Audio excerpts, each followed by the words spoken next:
Bienvenue pour Nautisme sur BFM TV. Nous sommes aux étoiles du sport à La Plagne. Nous allons recevoir comme invité Karine Fauconnier, une navigatrice.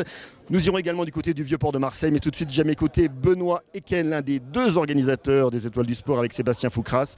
Alors les étoiles, ça reste un événement de transmission avant tout, parrain, espoir. Bonjour Rémi, effectivement les étoiles du sport c'est une transmission d'expérience, c'est d'ailleurs l'unique objectif des étoiles, rassembler des générations de champions différentes dans des disciplines différentes avec un seul véritable objectif, transmettre l'expérience acquise pour permettre aux jeunes, aux meilleurs jeunes de grandir plus vite et peut-être plus vite que les autres nations. Et on fête les 10 ans et depuis 10 ans les navigateurs, les passionnés du nautisme reviennent régulièrement. Depuis 10 ans, les navigateurs sont fidèles. Ils recherchent les meilleurs espoirs avec beaucoup d'attention pour que demain, ceux-ci brillent au plus haut niveau. Et on a des exemples intéressants comme celui de Karine Fauconnier qui choisit un garçon comme Armel Lecléache qui explose l'année d'après. Voilà.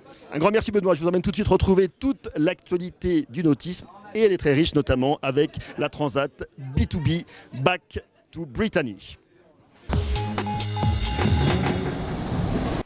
Vainqueur du Vendée Globe en 2005, Vincent Rioux est en phase d'optimisation avec son monocoque. Sur la B2B, le skipper qui a abandonné sur casse dans la Transat Jacques Vabre veut tester et éprouver encore son bateau taillé pour le solitaire.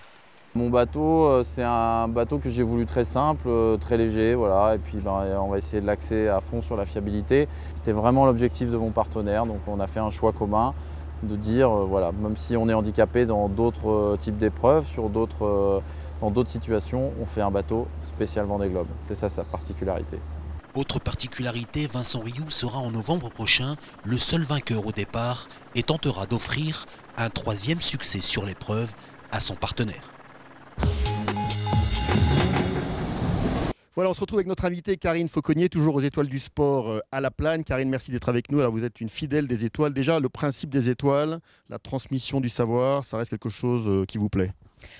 C'est génial parce que c'est vrai qu'il y a des champions confirmés qui parrainent des espoirs et puis qui essayent de leur transmettre leur expérience.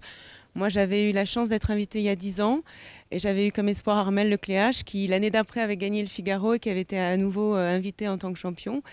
Et voilà. Oui, j'avais fait fort pour trouver mon espoir à l'époque et puis du coup, c'est vrai que depuis, ils m'ont nommée ambassadrice, donc j'ai la chance de revenir souvent. Alors on revient sur vous, vous êtes toujours navigatrice et vous êtes en train de rechercher un partenaire pour un grand projet sur un mode 70. Alors en 2 mots, le mode, ce sont des trimarans. Ce sont des grands trimarans, monotypes cette fois-ci. Donc du coup, ça coûtera un petit peu moins cher que les Orma 60 pieds que j'ai eu la chance de barrer à l'époque. Et sur un plateau assez international. Vous serez a priori la seule femme. J'espère trouver un partenaire qui engage une femme sur ce circuit, parce que pour l'instant, il n'y a que des hommes. Et c'est vrai que ça serait bien un petit peu de vent féminin là-dedans. On va faire un petit tour d'horizon de l'actualité. Il y a un bateau qui s'appelle Groupama, qui est actuellement sur la Volvo Ocean Race, la course autour du monde en équipage avec escale. Un bateau français déjà qui revient sur cette course, c'est une très bonne nouvelle. Oui, c'est génial, c'est l'excellence française, grâce aussi à ses sponsors, Banque Populaire et Groupama, qui sont fidèles à la voile depuis des années. Le travail paye. Allez, un petit mot juste pour terminer sur une de vos amies, Florence Artaud, ce qui lui est arrivé, la tombée de son bateau en Méditerranée, au large de la Corse. Vous avez réagi comment? Moi, j'étais très loin, j'étais en Thaïlande et j'ai entendu ça donc, de très loin.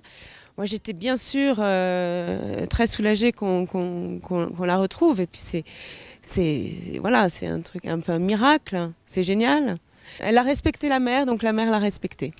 Merci beaucoup, Karine. Je vous emmène d'ailleurs tout de suite du côté de Marseille, que Florence Artaud connaît très bien puisqu'elle vit là-bas, pour un grand projet pour le vieux port de Marseille, un grand projet pour les années à venir. Reportage. Aujourd'hui, le vieux port de Marseille, c'est ça. Une sorte d'autoroute, mais sur laquelle on roule au ralenti. Bref, une image peu glamour dont les élus marseillais ne veulent plus. En 2013, tout ça va changer. Le projet de rénovation a été présenté en grande pompe au dernier Salon nautique de Paris.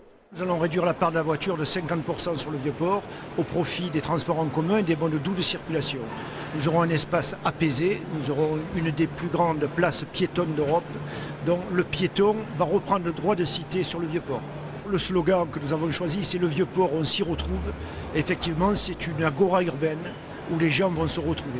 Un lieu d'échange qui va être aménagé et non pas transformé par cet homme Michel Desvignes, célèbre architecte, lauréat de plusieurs prix. Son projet, il le veut novateur tout en préservant l'âme de ce lieu incomparable.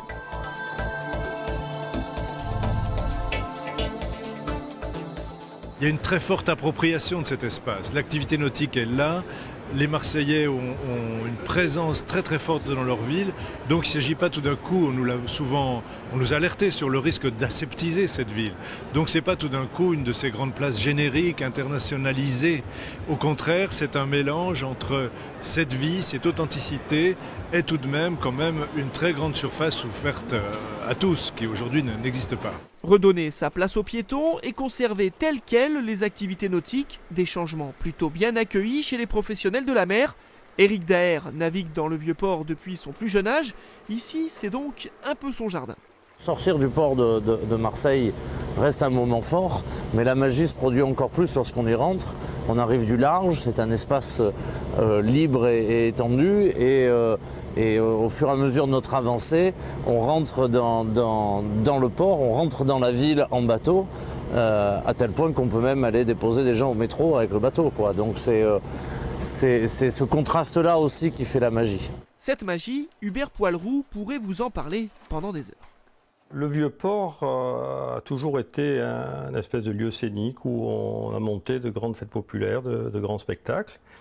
Et en particulier l'arrivée en venant de la mer. Des bateaux au plafond ou en plein milieu de la pièce, pas de doute, nous sommes chez un passionné.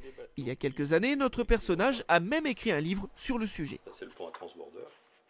La vraie vie du Vieux-Port, c'est la vie des artisans, des marins, qui sont toujours mélangés avec les plaisanciers. La plaisance à Marseille n'est pas une plaisance de luxe, c'est une plaisance populaire où tout le monde se connaît. Ça crée une ambiance particulière. Chaque fois, j'aime voyager, mais chaque fois que je reviens, je sors de la boucle de métro sur le quai de la Fraternité, le quai des Belges, je sais que je suis revenu à la maison.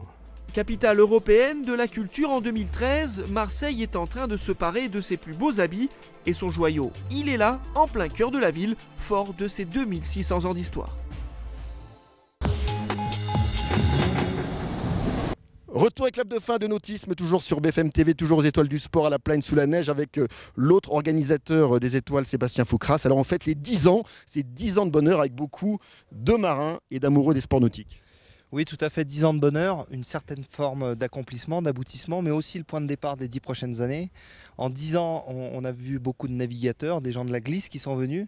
Je citerai Armelle Lecléache, qui était espoir de Karine Fauconnier, elle est à nos côtés cette année, et qui était revenu comme parrain, ou Guillaume Néry, qui fait de l'apnée, ainsi que Jérémy Azou, qui fait de l'aviron, qui, cette année, après avoir gagné les étoiles l'un et l'autre, sont revenus tous les deux comme parrains.